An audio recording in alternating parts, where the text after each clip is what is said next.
Hello, I'm Lizzy. And I'm Izzy, and we need help. Each week we stumble through a new book, method, or concept that brings us one step closer to being our best self. Yes, we make fun of ourselves. And others. But mostly just ourselves. So here's to not taking self-help quite so seriously. Welcome to We Need Help. I'm Lizzy. And I'm Izzy, and this week we need help with family dynamics. Oh, do we ever?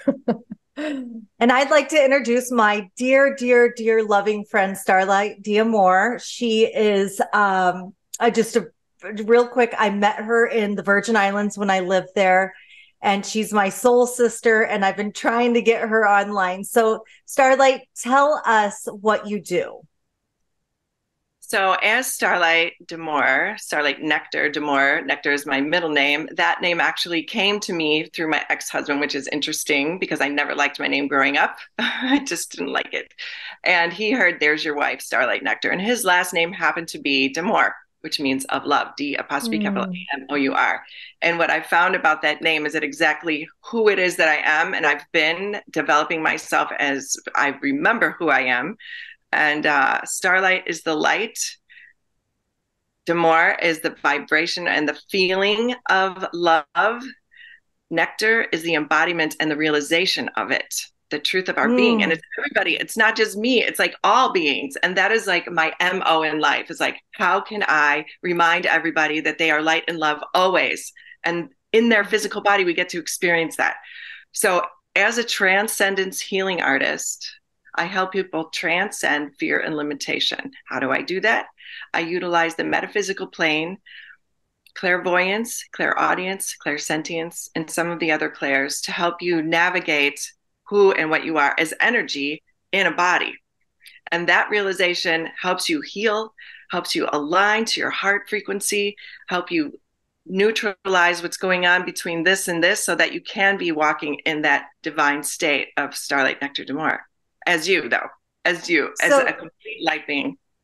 So I met her through Izzy. Izzy was born and raised in Chicago. Yes. They're from Starlight's from Chicago. Right. Her brother is my dear, dear friend, and his wife, you'll hear me talk about them all the time, Catherine and Dave. And so we had in common the Chicago thing. And then I do want to say that one time Starlight did a healing on me. I had neck pain for years. And she did a healing on me from across the room and my neck cracked and she fixed it. Why am I picturing The Exorcist? That's what it was. She removed an entity off my neck and it cracked at that very moment. Wow.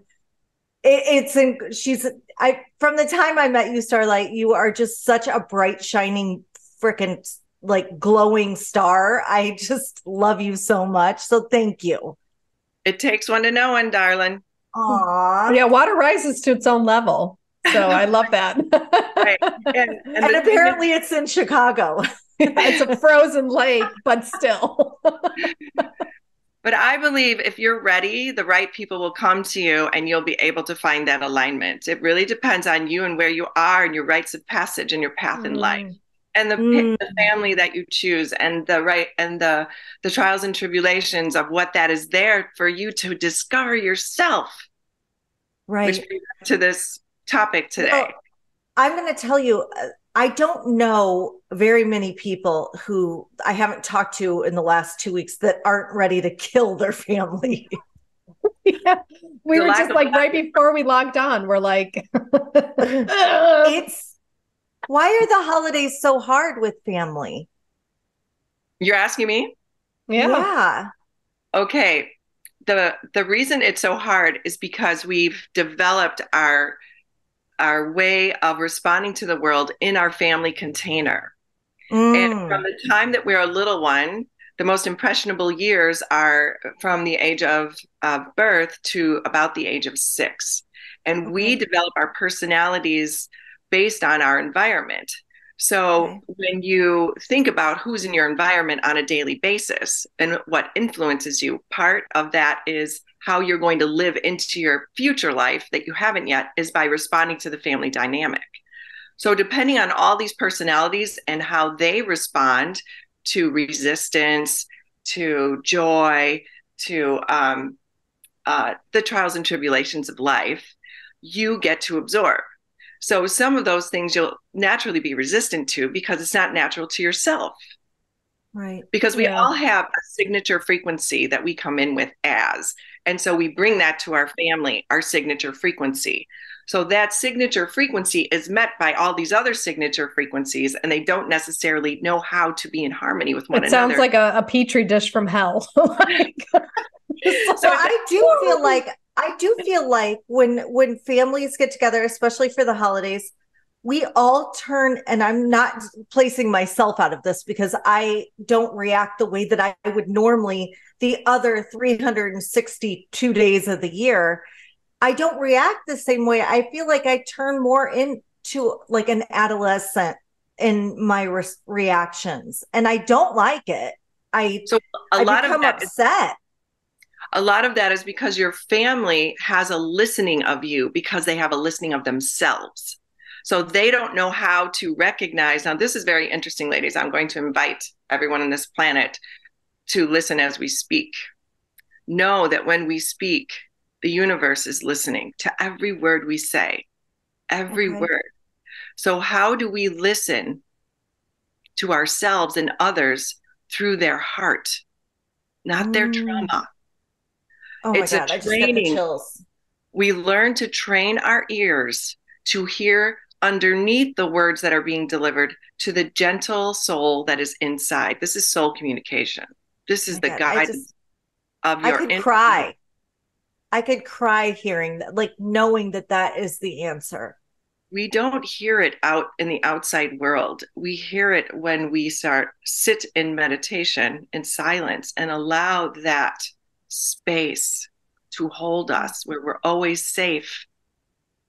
We're not being attacked. Okay. The outside world seems like it's our enemy because they're not listening to our truth because we don't know how to listen to their truth. We haven't been taught how to listen to our truth. We don't know that there's signature frequencies and everybody is a gift to this world. We can say it all day long, but if you haven't learned how to listen through that filter or filterless listening, okay, how do we hear kindness? How do we hear it? How do we cultivate it? Cultivate it through our listening. Are you listening? Yeah, it's so crazy because I'm going through my mind and it's like, okay, when a family member is being difficult in whatever way, like lately I just feel like nobody really it feels like nobody wants joy. They make it so complicated and hard. And I'm like, what does that mean? Like, what does it mean when someone complicates everything? And it's like, what am I not hearing? And I need to ask that, like, at that moment. Right. What am I not hearing? So that they're holding on to a thorn bush and they don't know how to let it go because they don't know they're holding on to it. They don't know it's making them bleed. Have you heard that story about the guy in the desert? He's like yelling out, help me, help me. And he's holding on to a cactus. Yeah. And he's bleeding, right? He's holding on to a cactus, like, help me. And somebody walks by and says, help you? What do you need? I'm bleeding. I'm in pain. I'm suffering. Well, let go of the cactus. And he's like, really? Yeah, just let go of the cactus. He lets go. And he's like, well, how does he be something that he doesn't know? And because also, all he knows is pain. Yeah. So he holds on to it again and grabs it and still yells for help. Yeah. And also I don't even think they see the cactus or that they're holding on to it. They'd rather like blame. They think the cactus is attacking them. It's like it's his fault that comes. Thank you for bringing that up because that's exactly the point. Because people are listening to something they don't know they're listening to in their brain. It's an ongoing subtlety. You're not good enough. You're not safe. You're not good enough. You're not safe. These are things that you learn when you're a child. It could be the smallest little thing that happened, and you make that mean. I'm going to take this to another level right now. I'm going to jump to future. So one of my clients came to me and she said, I want to work on why I can't find a mate. I can't draw somebody. And I said, okay, well, let's go into it. We did some breath work. We went into the space where we're in communion, in neutrality. And I was scanning her body in my mind. And all of a sudden I saw a metal plate shoot out of her hips. It was, it was just a metal plate. And on the corners of the metal plates, I saw a little soldier on each corner. And all of a sudden I said, when you were about 6, maybe 5, did you know somebody in a wheelchair? And she said, yeah, my uncle. It was my dad's brother. I love him so much. And I said, okay, do you remember what you thought about him when you saw him in the wheelchair? Your first thought? She goes, yeah, I wanted to play with him. I felt so bad that he was in that wheelchair that I wanted to be in a wheelchair too. And I said, there it is. At 5, you decided that in order to play with people, you needed to be in a wheelchair with them. So that wheelchair is part of your way of greeting people, especially people you love and you want to play with. So all of a sudden you're in a wheelchair and people are sensing that they can't play with you because they're not in a wheelchair, because you stated that when you were a child. She's putting that out there. She put it out there. And so that is in the back of her mind somewhere, whispering to her, and she has no idea it's there until we found it. So what I'm hearing is that, like, when you get together with these people that you decided to come to Earth with, you turn back into a 6-year-old. When you're triggered. So when there's a frequency that reminds you of home is where you were created and developed. Yeah. So unless you've learned, it really depends on what you came in to learn, what your agreements were. Before you were conceived and all of that, like what your agreements were. What did you want to experience in the world this time? If you believe in that, what did you want to experience? How did you want to grow? What I learned with my father is I came to learn forgiveness with him particularly. And it was a lifelong journey. And I was free from that when he crossed over, because I helped him on the metaphysical plane. He came to me in a dream when he was passing, because he passed in his sleep, and as a white horse, but believe it or not. And the only reason I know that is because my brother called me right after it happened, because I had woke up after the dream. So I heard this horse in my dream. I heard a horse like meow, meow, on the beach outside my window. And I look and I ran down the stairs and I jumped over the wall. I grabbed its mane. I threw myself on its back and it started tearing down the beach. All of a sudden it was turning like it was going to go in the water. This is up in Rogers Park. It was turning like it was going to go in the water, and it started raising up because it all of a sudden had wings, a Pegasus. Now I'm on a Pegasus and we're flying into the moon. My brother calls me 15 minutes after I woke up. He said, sister. I said, Dad's not breathing, is he? He said, no. I said, tell me what happened. And what he told me what happened was exactly, he was on a treadmill. He was strengthening his legs with a PT person, right? He said he felt, his heart felt funny and he was having a hard time breathing. They took his pulse. It was 2 beats per minute. They put him in a wheelchair. He was being wheeled. That was us running. His heart was racing, right? So now he's being wheeled and we're running faster. And when they picked him up, they then picked him up and laid him down. So that's us lifting. And they said, as soon as his head hit the pillow, he was white as a ghost. That was us in the moon. Wow. Unbelievable. That was the completion of our story together. It was the trophy to life I didn't understand that was shown to me when I was 20, which is when I got these awarenesses. They came to me with the vision of the trauma, the first trauma. Yeah. It's so funny, like you become more powerful through your traumas. I've always said that. Yeah. Once you see it's a gift, once you see the silver lining, that's the gift of life, and being with your family and working. So for me, when I'm with my family, I never feel heard. Good. No matter what I say. Like it is like I'm not speaking. That's an invitation for you to help me. Help me to listen. An invitation for you to listen. I love that. An invitation for you to listen. Okay. It's what is that St. Francis prayer? Seek to understand rather than to be understood. So yeah, that's interesting to look at it that way. That's an invitation to listen. I never thought of it that way. Perfect. I'm glad you said that.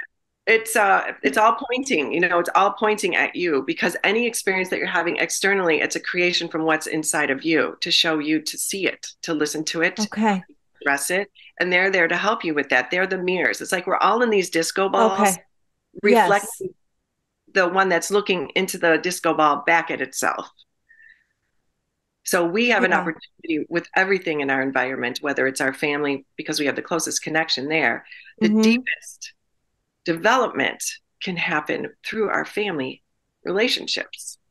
If we take the time to realize that we're not a victim, that we've probably been enabling because we've said yes to this way of being that we were kind of took in, and because we were trained to be that way because of our little brains and what our brains decided we were going to do and be, because it was responding to its environment as a child.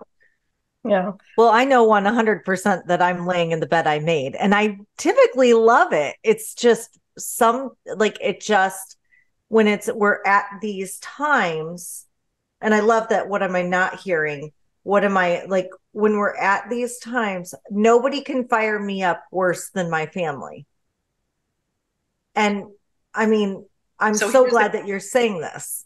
Here's a good question to ask yourself and to invite others to consider when you're saying your prayers around the circle of gratitude, what you're grateful for. You can be grateful for the new opportunity to listen through your heart, not through your trauma. Okay. I love that. Love that. And she knows that she's been at my Thanksgiving, so she knows I do a circle of gratitude. That's so, I wish you were here this Thanksgiving. I miss you. I'm here right now. Yes, you are. That's so awesome. Yeah.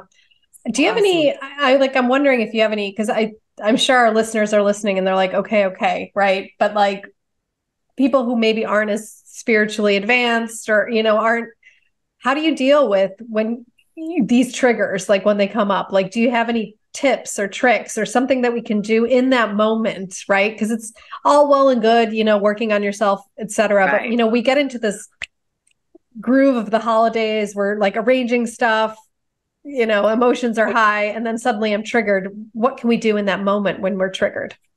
First, recognize that there's a trigger, that you're feeling something. You're feeling something that is not from your heart, right? It's not in your heart. So you're responding as though you're being attacked. So your family is not holding weapons. Yeah. Mine might be. They're Polish. They're Polish. You don't know what they're going to do. There's a braided belt somewhere.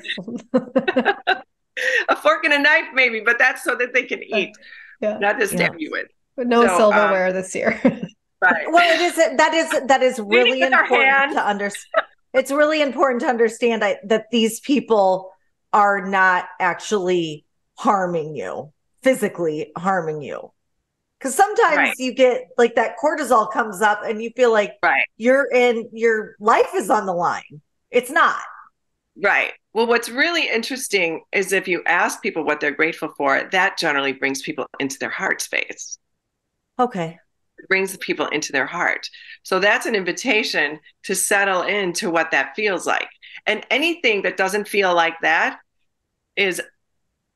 comes from a thought, not from your heart. It comes from a thought.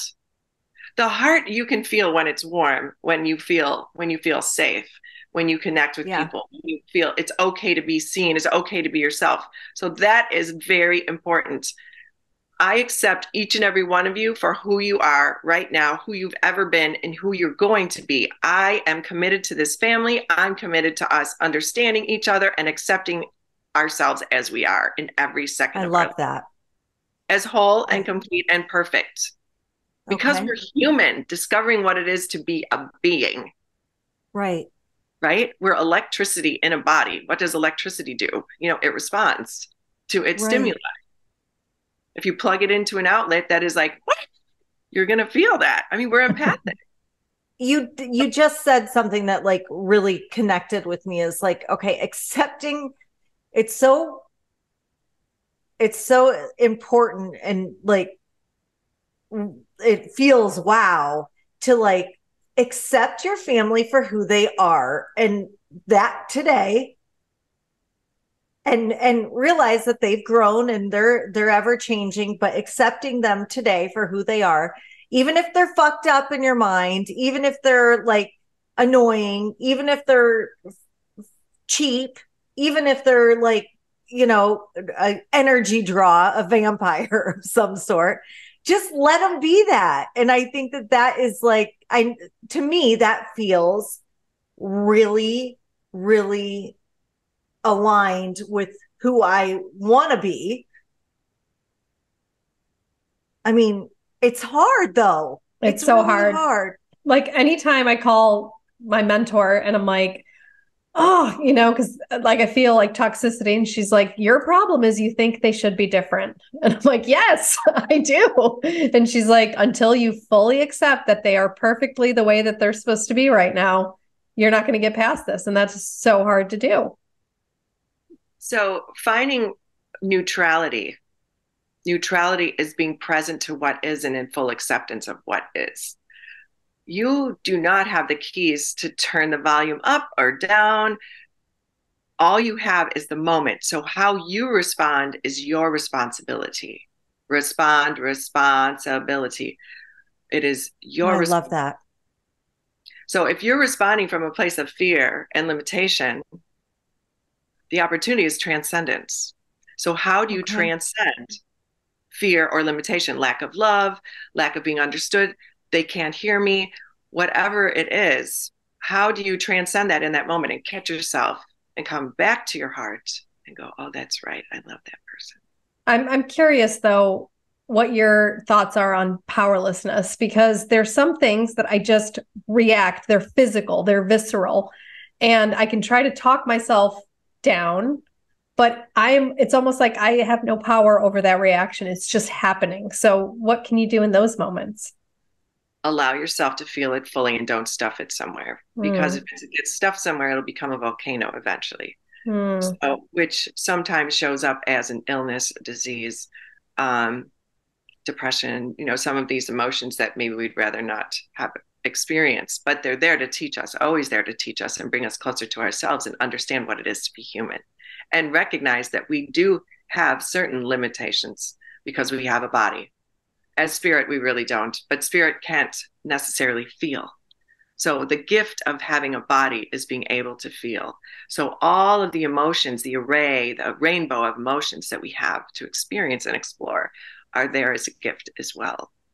And we always know that they're temporary, just like life, just like the seasons, they're temporary, and this too shall pass. How do you reap the benefits of being present to that, knowing that it's a gift?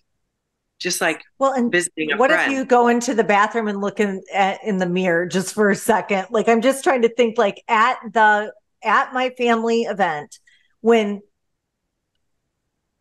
things are triggering me, what do? I'm like thinking, gone are the days where you can step out and have a cigarette. You're not allowed to have cigarettes anymore. It's not the 80s. The mirror is the best. The mirror work is undeniably, hands down, one of the best things you can do for yourself. I love that. Get to know yourself better. Love that person in the mirror right now, because when you accept yourself fully and allow yourself to feel, and you're witnessing yourself, you don't need anyone else to witness that. It's really you knowing you and witnessing you and loving you. And the more content, the more skilled you get at allowing yourself. Allowing is letting go of trying to control something. I mean, so part of me is like gets activated. Right. All of a sudden the family gets activated. Who is the one that's going to ring the bell on the ding, ding, ding, ding, ding, ding? Can we all kiss now? Just like at the weddings, right? Can we all hug it out? And remember that we're human and we're grateful to be alive and to be sharing this amazing meal and grateful for our breath and this body. Yeah. Bring it into the simple. Bring it back to here, because this is what we miss. feel like that has always been my role, is to calm down the family, make sure everybody's okay, have everybody have everything that they need and everything. And there's a part of me that wishes I could be the one out of control. And I'm going, like, I'm stepping back from it, and I'm really trying to let, you know, like my sister, we call her Chuck Norris. She's just like, she'll fucking blow up an entire event, no problem. You know, like, she will fucking, if she's not happy with something, she will destroy the entire thing. No problem. And that's a gift of she will roundhouse kick everybody in the face. Fucking kill, like, she has no problem destroying the mood, like, at all. And I'm like, what if I was like that?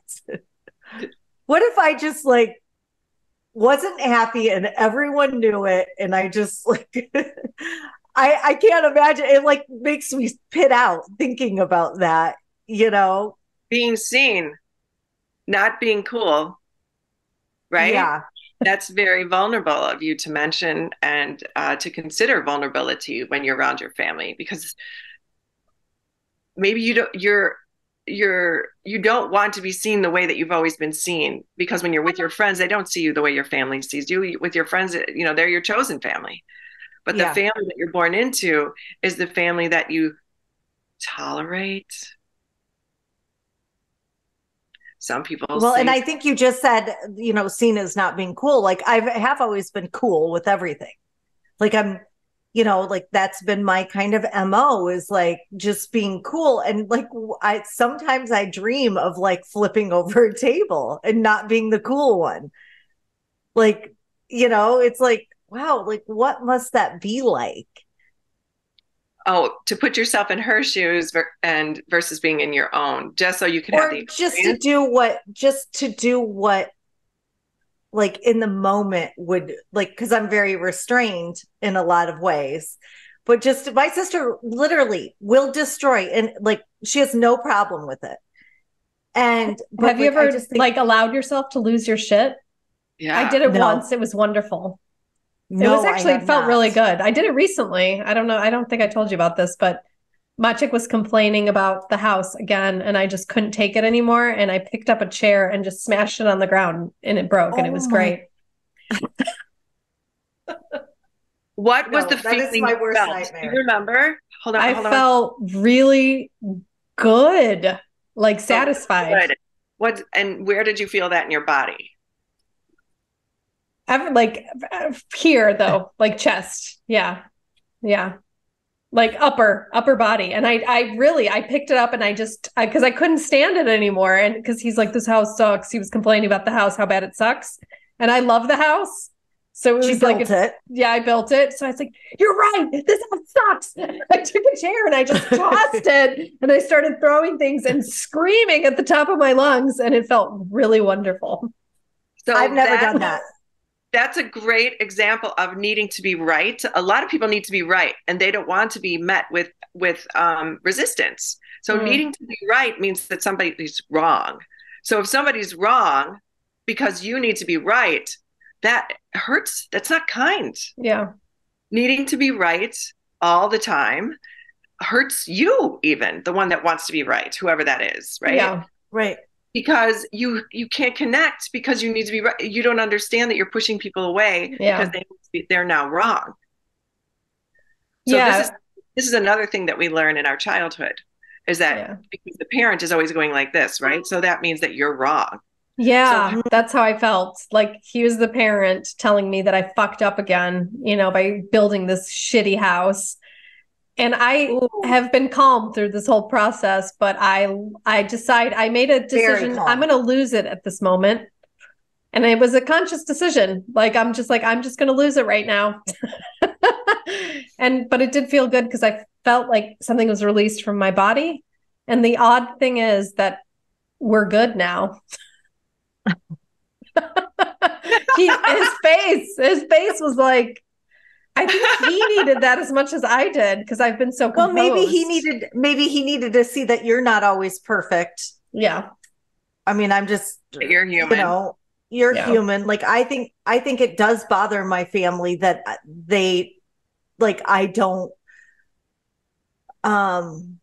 maybe I don't think I think it's subconscious, but like, I think it must be annoying that I've never flipped over the table, when I'm being pushed into a corner and pushed into a corner and pushed into a corner, when every one of my family has, come out kicking many times. And that's kind of like, I just don't do it because I'm scared to stick up for myself.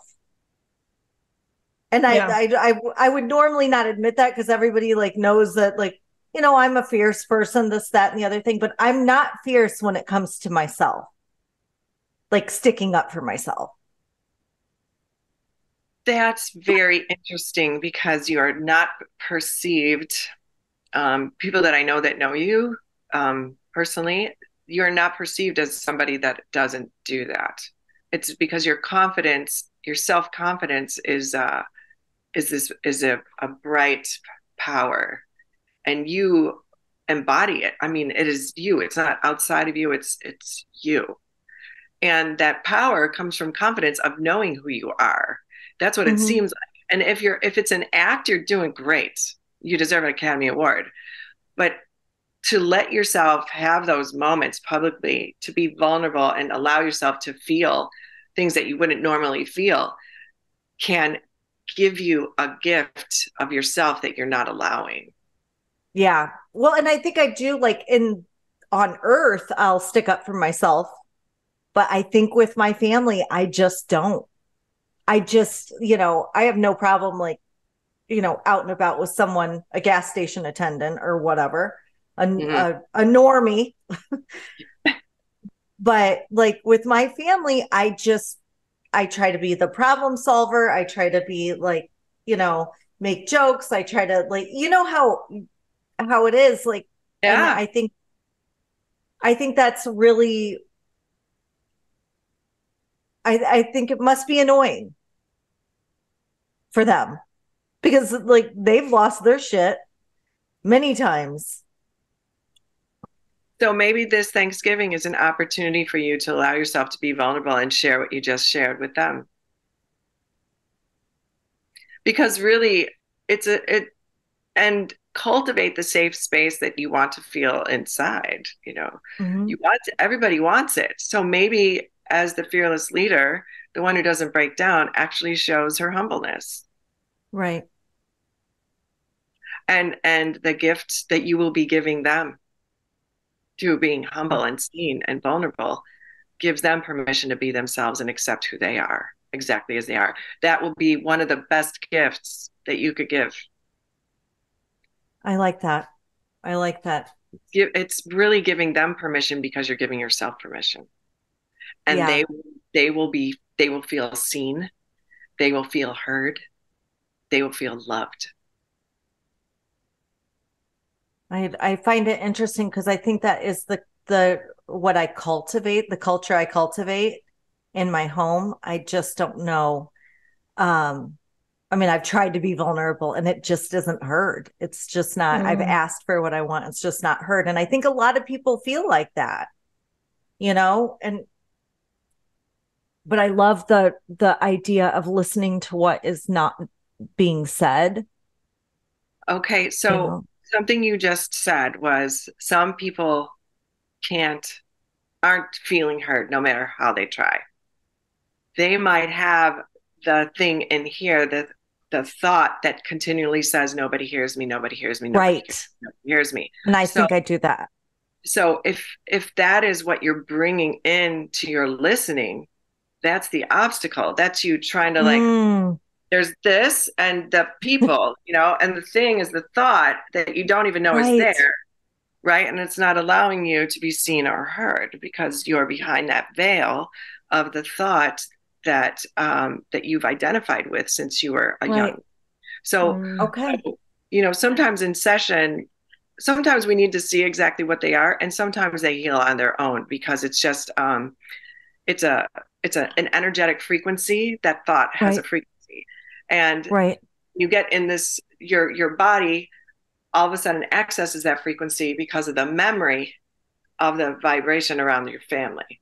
So Mm-hmm. that's a trigger response, right? That's a trigger response. And so that frequency, if you can catch it and go, oh, you know what? It's okay. This is my family and I love them. You have a conversation with the frequency, drop Yeah. back into your heart, because it Oh, I love this. drop back into your heart. And then you're Mm-hmm. like, oh, it's that easy. And I could tell that from I am seen, I am heard, I am, accepted. I am Right. okay. Right. Okay. We have that in some of the sessions, we go into speaking to the inner child again, asking her what she wants. And once she says, I just want to be loved, you're like, well, how would you like to share that with me? And you reconnect to your inner child. You can do that in the mirror. I see you, whatever you were called, little Debbie, or, Mm-hmm. whatever you were called when you were little. I see Mm-hmm. you. Guess what? I know I've neglected you. I haven't taken you out to play lately. And you want to go to the beach tomorrow? Let's go hang out. Mm, You know, find the I thing love that. that she loves. Let's go skip stones. Let's go. Let's play hide and seek behind the trees. I think my Whatever. inner child wants to skip Thanksgiving.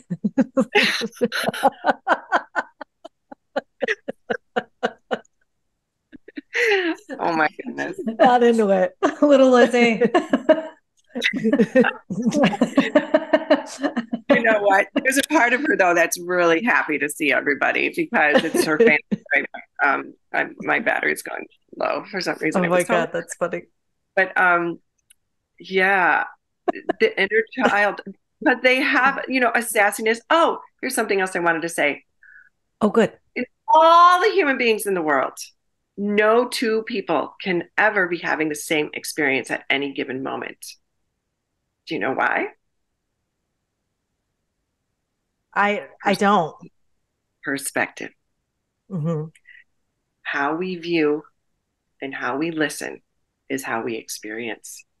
And everybody has a different idea or judgment of what is being said, and making it mean something. We're making machines as humans, right? We're Mm-hmm. created to create. So we make meaning of things. We make meanings. Oh, that means this. Oh, that means this. Oh, that means this. But once you hone in on the feelings and come into the heart is truth, there's a map in there. And if we follow that map, and anything that takes us off that map, if it hurts, get back in your heart. Yeah. Get back in there. If it's not love, it's not real. Right. It appears real. That's fear, right? Yep.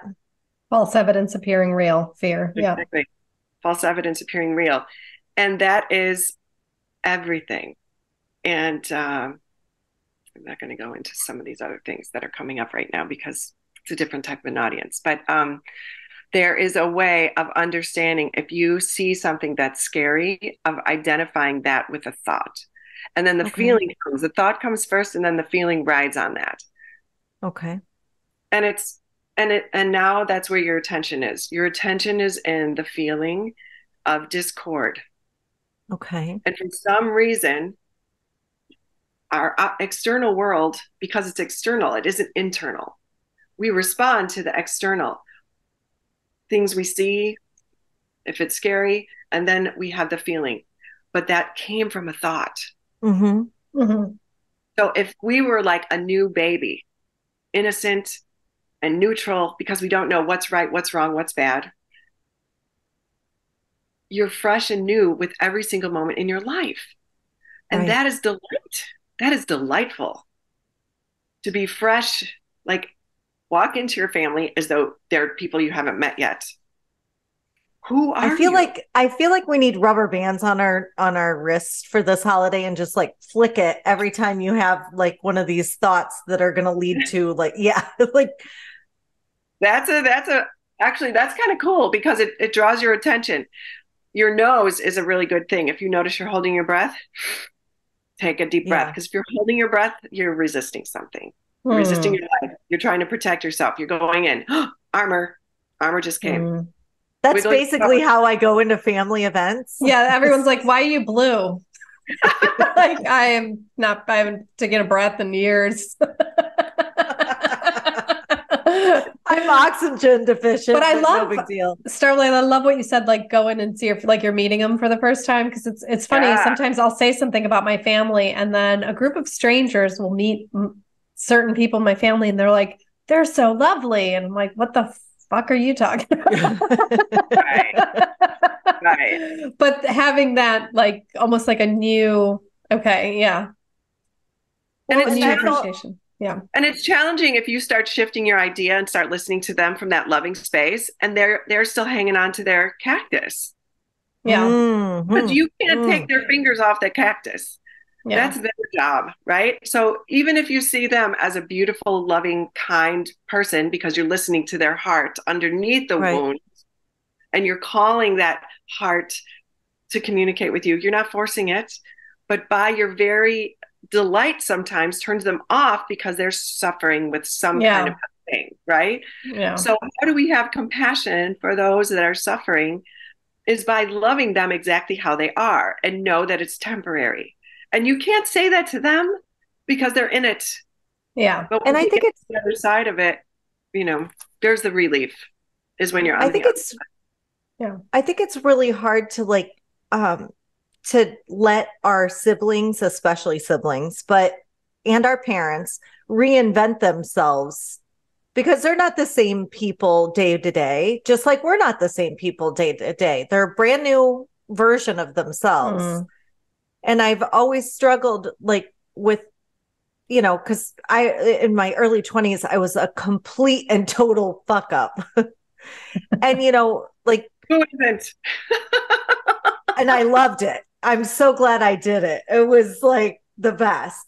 But like I'm a different human being now. And some of those things I think that if I've reinvented myself that much, so has everyone else. And it's like it can be exciting to meet the new version of my mom or my sister or whatever it is. They are, and allowing them to be different.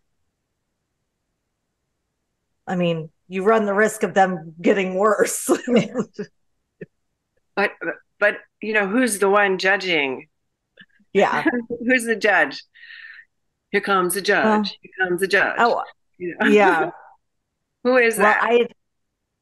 I'm definitely, this. I am self-proclaimed judgmental. I do it because I had to do it to survive, grow, so I'm always like, bitch, you need to chill in my mind, because I literally was in survival mode a lot as a child. And I know that she can be really nasty.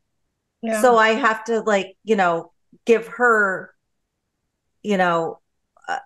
a hug and say, okay, you're okay. Like there's nothing happening here. But it's hard not to judge your family after watching them, for the past 46 years.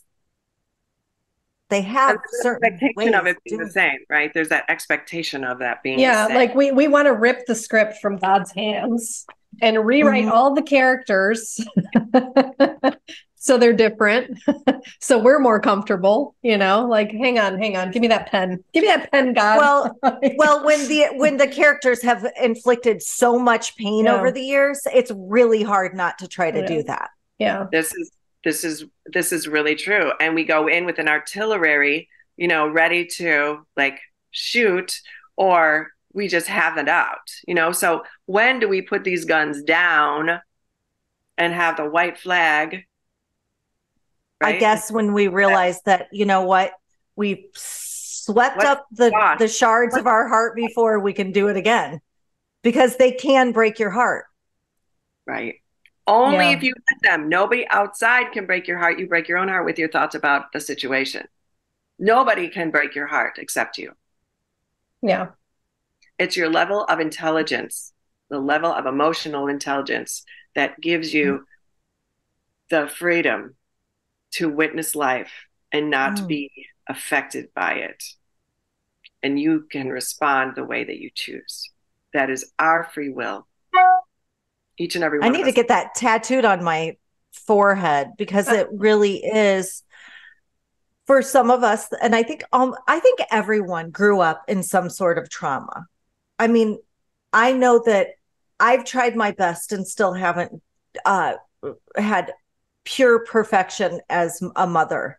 So everybody's had different sorts of trauma. I know that, like, a girl that I know from the outside, her childhood looked perfect, but I know her mother, and she never accepted her. And to me, that is like the worst thing that you could do as a mother, is never like look from across the room and like look at her and be like, oh my God, I love this child. And just that look of acceptance. She never got that. So that's freaking like Hannibal Lecter trauma to me. I don't think any of us made it out of childhood without something. So it's like the world of contrast. But then isn't like, I don't know if I know you've gotten to this point, Lizzy, and I have too, where we actually, our traumas make us so amazing. Like, I think you're amazing and I'm amazing. So it's almost like, if that trauma didn't happen, would I be as amazing? So you almost become grateful for being pushed into this, right? Thanksgiving. At your service. Fall. At your service. Let it be. We are an evolving species. We constantly go through where it's like a spiral. And the low bar is always there. There will be a low bar and a high bar, and they vacillate. But there will always be a low bar and a high bar. The range that we vacillate between emotions and our experience of ourselves in certain circumstances throughout our lives. And we are witness to that. And we get to witness others through that. And that is amazing. I'm just like looking forward to coming into Thanksgiving as the best version of myself.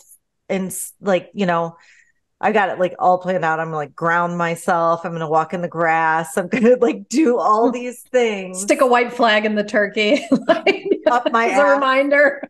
Yeah. Or invite everybody to walk around outside and take their shoes off and connect with the earth too. And I mean, that's a gift in and of itself. We wear rubber shoes. The rubber separates us from the vibration of nature. Right. And to be outside together, and maybe everybody eats barefoot. Well, do you think that it would be weird? Do you think I'd get the weird award if I said, okay, everybody, we're going to do barefoot bocce ball? Like, I think that's awesome. I think it's get everybody grounded. I think it'd be hilarious if you just took away utensils and just force everybody to eat everything with their hands. Right. This is what I'm thinking. Connecting. I love that idea. Like medieval times. But really, you guys, we are so far. So there's the societal being and there's the natural being. The societal being is the domestication of the wild energy that we are as a being, right? And the natural self is the one that knows how to connect naturally, knows how to let things be, knows how to flow, knows how to shine like the sun and rain when it's time to clear things, right? Like, that's the natural self. So if we're off balance with the societal and the natural self, we're miserable. So how do we get into alignment?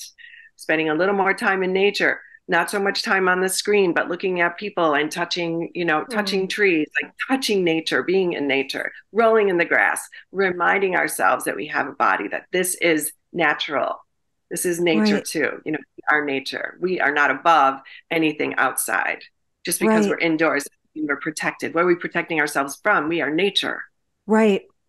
Right. And I think that's a huge thing, like, getting everybody outside at some point is a beautiful thing, just as a goal at Thanksgiving, and getting everybody out into the vitamin D and the, like enjoying that together. And I do think that my sister and I do this trip every year. We go up to Universal, sans kids, sans anything. And we just decide for 3 days we're going to be children together. I love that. That's so fun. Like, I think I might just try to be more childlike this Thanksgiving. Innocence is playfulness. Yeah. It's good. It's love. It's there's no thought in play. It's got no end result. Right. So, Starlight, I'm super interested in how you spend your Thanksgivings and like how your relationship with your family is now. So, a large portion of my family is in St. Thomas, and my brother Darren and I get together. He has a beautiful home out in the suburbs, Lake in the Hills. He's been there for quite some time with his wife and his two daughters, my nieces. And my sister-in-law's brother shows up with his wife and their grandmother. So because my ancestor, my mother and my father, I'm the, oh my goodness, I am the matriarch now, which is really strange. It is really strange. I never thought of it. Yeah, the oldest.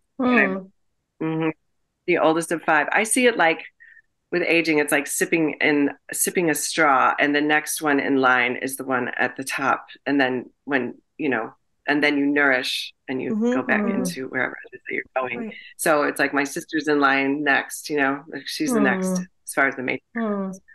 So,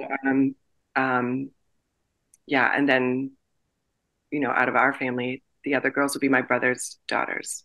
Yeah. So, I mean, it's really, really interesting aging and and you can witness that in your families, right? And as the people pass, it's like, who's next? Who's the next one? Who's the next one? So you said, how is Thanksgiving in my family? So we revere life. We do a circle too of gratitude, what we've been grateful for in this last year, what we're grateful for ourselves, what we've created or not. And to be okay with the things maybe that we weren't able to achieve, and know that just the fact that we have a yearning and inspiration to do something, that in and of itself is a gift, and to be grateful for that. And we all participate. We all bring a dish, and it's kind of your typical American Thanksgiving with the turkey and the potatoes and all the veggie dishes and salad, and then of course a million desserts that my sister-in-law bakes. But we come in and we'll discuss some things maybe that are challenging the world at the time, and share in that tragedy, if that's what it is, and allow ourselves to pray and process that in our own way, to know that they're part of our family too, for those people that are suffering, and to, it's our contribution by being humbled, by the challenges in life, to choose to celebrate through gratitude. And then we might watch a football game and, play board games and drink some wine, have some fun. Yeah. Are there still uncomfortable dynamics anywhere, like in your family, or is it all kind of? No, we do have an uncomfortable dynamic. And it feels like it's ancestral, and it's been passed down and passed down and passed down. And it's always an opportunity for the next generation to come to terms with it, and hopefully let it go and discuss it with the family, and know that it's been a lineage of challenges, and not to pinpoint it on one person in particular, because that's so important. There maybe, like that term, the black sheep of the family. That's an honor, actually, right? So how do we help facilitate that challenge in our family? And sometimes it's just letting it be what it is, because the harder you try to push, the resentment, comes into play. And we definitely have that. There, it does exist in our family, and that feeling of like being tied in a knot in your stomach is there, because we want the peace. So it's really, you can recognize it for what it is, and then come back to your own peace. And by us being able to do that, really gives them permission to, when they're ready, we know that they will find that too. Well, I've been lucky enough to have you at my table at Thanksgiving, and your sister and your brother and your sister-in-law and your nephews, and down in St. Thomas. In fact, they're coming next year. They couldn't come this year. And of course, I would love for you to come next year as well. But you know, I was always like had an envy for your sisters and brothers, because like all so different, but like there was always just a camaraderie that is shared joy and pain that I've always seen from you guys. Like I just loved it. And it's like, you know, we're not guaranteed tomorrow. So I always felt like you guys were like, you know, centered in that. And well, it's interesting. Thank you for recognizing that. With the passing of parents, different dynamics arose, you know, through that weren't healed. And so that's being given some time and space. That's interesting. Yeah. So the healing can happen. Yeah. I love it. Sometimes I love that. Get away from one another. But yeah. Thank you. And it's so not much, unfortunate. It's actually fortunate. You know, it's fortunate to recognize and to hold that space for each other. It is actually okay to not get along with. Yeah. It is honor. Okay. I am here supporting my family that I love in the best way I can. It's an honor. Is it okay for not all your family to understand your journey? Yes, completely okay. It's not only okay, it's like, that is a treasure. Yeah, it's like I look at some of my family members and I'm like, that's confusing, but I don't have to understand everything. No, we don't. Do we understand ourselves? No. So how can we expect? I'm trying with we've got a fucking podcast to do it. Best thing to do is to just be compassionate and understand that everybody's in their own journey and what a gift it is to have crossed paths with that person for a lifetime or a reason or a season. And really allow that gift to like really be present in your heart always. That is like best. That to me is forgiveness. It's forgiving our shortcomings and accepting that the grace that moves through all things, even if it's adversity, and still be okay with being alive and being human.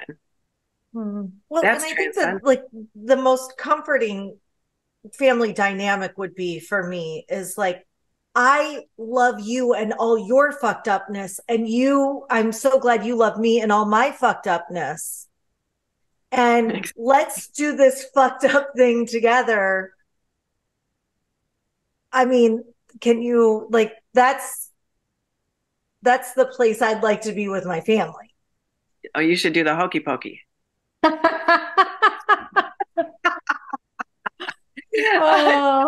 just turn it all around. Yeah. Thank you so much, Starlight. So where can, like, I'm assuming this is how you make a living. You're a coach, you're a healer. Where can people get a hold of you? I want to say I've been healed by her, and anybody who is struggling with something that they like in any way, shape, I don't care if it's physical, spiritual, anything. If you go to her, you will feel better. That's all I I mean, most people are able to tap into peace. And only one person said, when I asked him what his experience was at the end of the session, it was an online session, and he said, undescribable peace. And he goes, but what am I supposed to do with that? That was interesting. That is interesting. What else, hands down, was like, wow. Wow is mostly, you know, I hear wows. But how do people find me? I am always hiding, so you have to look. I usually give out my phone number to people, and I meet people through people. That's really, I feel that's the best way, because there's a connection, because that person had an experience already. And so because Lizzy is sharing her experience, this is how it happens. It's a ripple effect. I do not have a website. I am on Facebook. you can contact me there, or you can contact me with my email address, which is nubeeing@gmail.com. That's newbeing@gmail.com. And that's who you are when you look in the mirror and you say, I love you every day. Well, and if you reach out to us, we'll be glad to pass her information on as well. If you right. go to I'm working on putting something together, just a landing page so that people can find me, but I don't have that right now. I'll have it probably in the next few weeks. Okay. Well, it's my highest honor to know you. I love you so much. You're one of my favorite people. Thank you for inviting me. This is my favorite thing in the world to do, is to be present to what is so, and what keeps evolving and what keeps presenting itself as a gift, the present of this present moment. So thank you for that. Thank you. So grateful. Love you. Love you. Love you too. Echo, echo, echo, echo. Echo. Thanks for joining us this week on We Need Help, the podcast, the duct tape of self-help. Please visit our website, weneedhelpthepodcast.com, where you can find links to the show on Apple Podcasts, Spotify, Stitcher, YouTube, and all the others, so you'll never miss a show. You'll also find links to the books we've reviewed and our amazing store. If you enjoy this podcast, go right now, because if you're anything like us, you'll never do it later. Like and share our page and episodes on Facebook, Instagram, YouTube, or just tell a friend about the show. That would help us out too. Also, feel free to let us know what you need help with, and we'll try to cover it in a future episode. You can also find us on Instagram at WeNeedHelp_the podcast. Thank you for listening.